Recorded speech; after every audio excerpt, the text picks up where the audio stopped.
Cameroon, Bandung, Africa, Bandung, to the world, Bandung.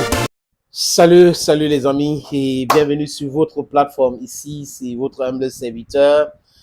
On essaye, comme on peut, de rester digne, de rester dans la vérité, de inspirer confiance à beaucoup de personnes, parce que c'est très important aussi, les amis, de rester toujours dans la vérité. La vérité triomphe toujours. C'est ce que j'ai dit ici. En tant qu'Africain, et on a connu quand même beaucoup de souffrances, de services et autres, nous devons rester dignes et rester dignes de confiance. Mais bon, certaines personnes sont animées par d'autres esprits.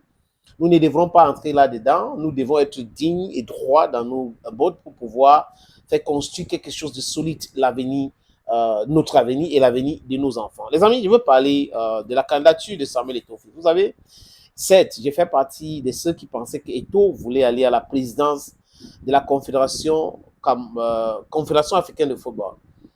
Mais bon, compte tenu de certaines réalités, il a décidé autrement. Il a candidaté pour être membre du comité exécutif de la Confédération africaine de football. Et à partir de là, il peut être un des vice-présidents. Qui sait, les amis, il peut être un des vice-présidents. Mais bon, on est en train de nous parler de sa candidature et de ce qui peut se passer. Est-ce qu'on va valider sa candidature? Je dis et je répète encore que si Samuel Eto'o décide de poser sa candidature, ça veut dire qu'il sait de quoi il est question. Il a regardé tout et il pense que c'est clair et net et qu'il n'y aura pas de et tout.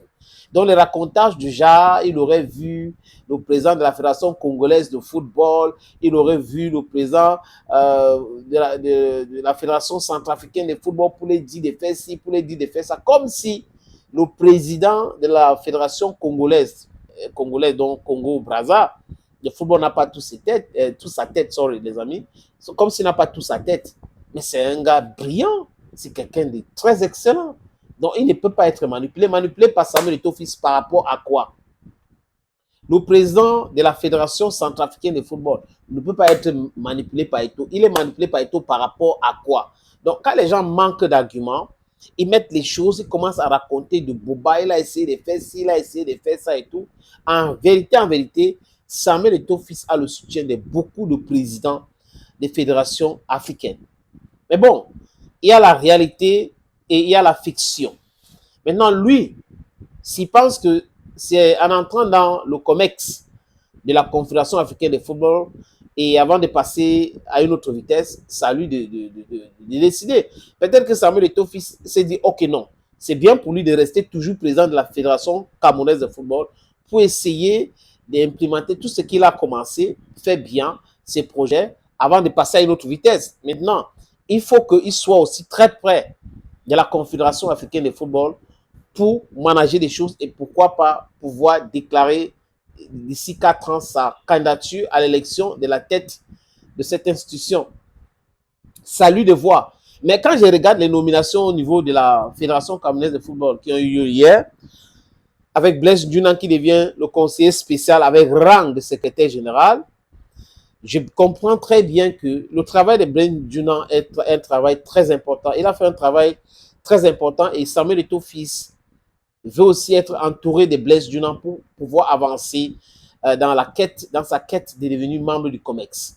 Et je comprends aussi pourquoi Seydou Mbombo Njoya, qui a reçu l'invitation d'assister à l'Assemblée générale ordinaire de la Fédération camerounaise de football, n'a pas respecté cette invitation. Simplement parce qu'apparemment, si Samuel Eto'o et le président de la Fédération congolaise de football arrive à se faire voter, voilà, au niveau du COMEX de la CAF, ça sera très, très compliqué pour Seydou Mbombo Njoya. Je pense que ces éléments-là, on ne devrait pas les négliger. Ça peut être des choses qui poussent qui ont poussé M. Mbombo Njoya à bouder l'invitation de la Fédération camerounaise de football pour assister à l'Assemblée générale ordinaire qui s'est déroulée ou se déroule encore, ça va dépendre des amis, de là où vous regardez cette vidéo. Il y a des résolutions très importantes, les décisions importantes que le président de la fédération a pris. Le discours aussi, son dernier discours, c'était formidable. Il a vraiment élucidé ou touché beaucoup de points. Mais on lui souhaite bonne chance. Hein. On lui souhaite bonne chance.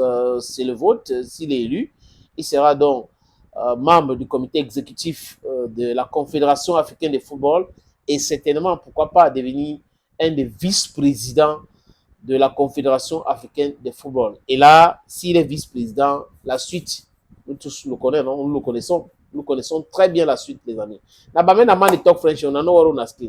Thank you and bye-bye.